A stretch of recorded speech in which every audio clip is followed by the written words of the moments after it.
पिताजी जल्दी चलिए, वरना मैं आज स्कूल में देरी से पहुंचूंगा। मेरी टीचर बहुत गुस्सा करती है। हाँ हाँ बेटा, अभी चलते हैं, बस 2 मिनट रुको। तभी रमेश की पत्नी कमरे से बाहर आती है और रमेश से कहती हैं, सुनिए जी, आज शाम को आप ऑफिस से जरा जल्दी घर आ जाइएगा। याद है ना, आज आपको मुझे शॉपिंग कराने के लिए लेकर जाना है। अरे भाग्यवान, इस महीने हाथ जरा तंग है।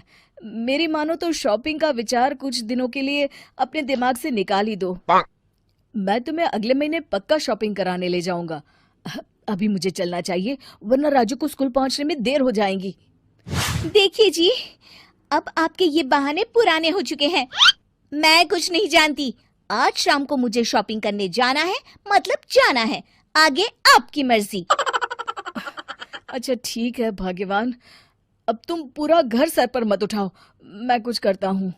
इतना कहकर रमेश अपने बेटे राजू को लेकर वहां से चला जाता है। घर से निकलने के लिए रमेश जैसे ही अपनी मोटरसाइकिल शुरू करता है, तभी उसकी माँ उसे आवाज देकर कहती है, अरे रमेश, आज शाम को मुझे कुछ पैसे दे देना। याद है ना, मैंने तुझसे कहा था कि मुझे मंदिर में चढ़ावा चढ़ाना है। अरे माँ, मेरी तनख्वाह आने में अभी 10 दिन बचे हैं। अभी मेरे पास बिल्कुल पैसे नहीं है। हाँ, मेरी तनख्वाह मिलते ही मैं तुम्हें पैसे दे दूंगा। रमेश की माँ चिढ़कर कहती हैं, अरे तेरा दिमाग तो खराब नहीं हो गया? मैंने तेरे भरोसे मंदिर के पुजारी जी से वादा कर दिया है और तू कह रहा है कि पैसे नहीं है। अब मैं पुजारी जी को क्या जवाब दूंगी? तुझे तो मेरी इज्जत की भी कुछ परवाह नहीं है।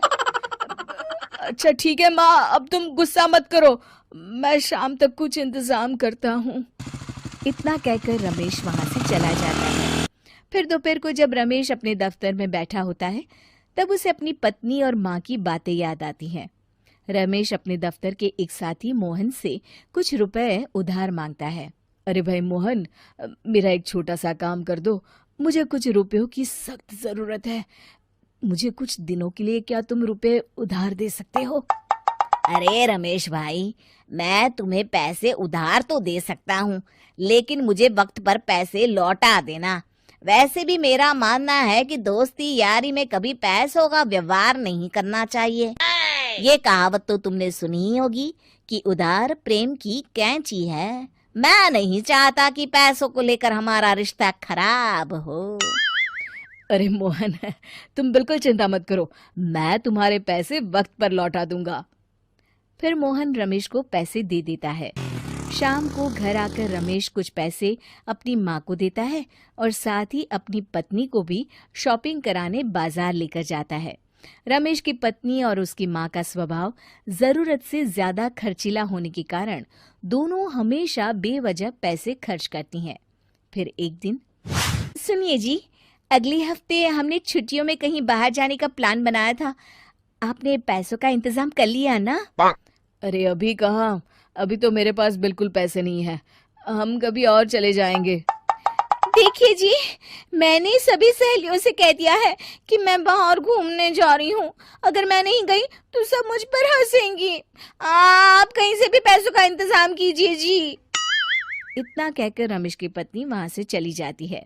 वहीं दूसरी तरफ रमेश की माँ भी तीर्थ यात्रा जाने की जिद करती है और रमेश से पैसे मांगती है। फिर अगले दिन रमेश एक सेठ से पैसे उधार लेकर अपनी पत्नी और बेटे को घुमाने ले जाता है और अपनी माँ को भी तीर्थ यात्रा पर भेज देता है। लेकिन जैसे ही रमेश अपनी छुट्टियां बिताकर वापस आता है, कर्जदार उसका जीना मुश्किल कर देते हैं। इतना ज्यादा कर्ज एक साथ अपने ऊपर देख रमेश काफी परेशान रहने लगता है। फिर एक दिन राजू की स्कूल की फीस वक्त पर न भर पाने के कारण रमेश को स्कूल में बुलाया जाता है। स्कूल के प्रिंसिपल साहब रमेश को सख्त हिदायत देते हैं कि अगर वक्त पर स्कूल की फीस नहीं भरी गई तो उनके बेटे का नाम स्कूल से काट दिया जाएगा।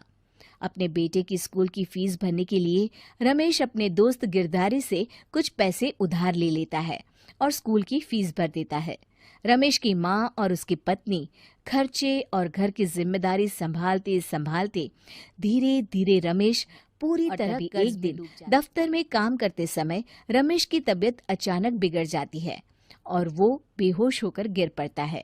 उसे जल्दी से पास के एक अस्पताल में भर्ती कराया जाता है।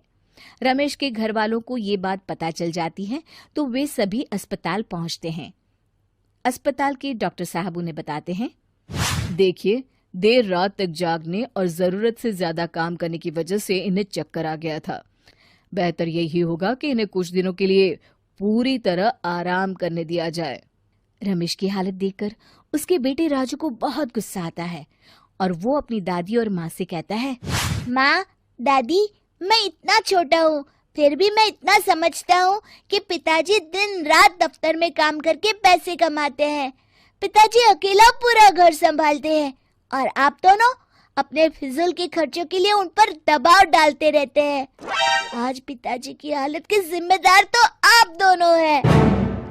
राजू की समझदारी भरी बातें सुनकर रमेश की माँ और पत्नी को अपनी गलती का एहसास होता है और दोनों की आंखों में आंसू आ जाते हैं। फिर कुछ दिनों के बाद रमेश की तबीयत एकदम अच्छी हो जाती है और वो पहले की तरह अपने काम पर जाने लगता है। रमेश की माँ और पत्नी अब उसे किसी प्रकार की कोई तकलीफ नहीं देते और ना ही उससे किसी चीज की मांग। रमेश अपने कर्ज के सारे पैसे चुका देता है। उसकी जिंदगी पहले की तरह अच्छी हो जाती है और वो अपने परिवार के साथ खुशी खुशी रहने लगता है। शिक्षा, हमारे रिश्ते एक तराजू की तरह होते हैं जिसकी दोनों ओर जिम्मेदारी और समझदारी का वजन बराबर होना चाहिए।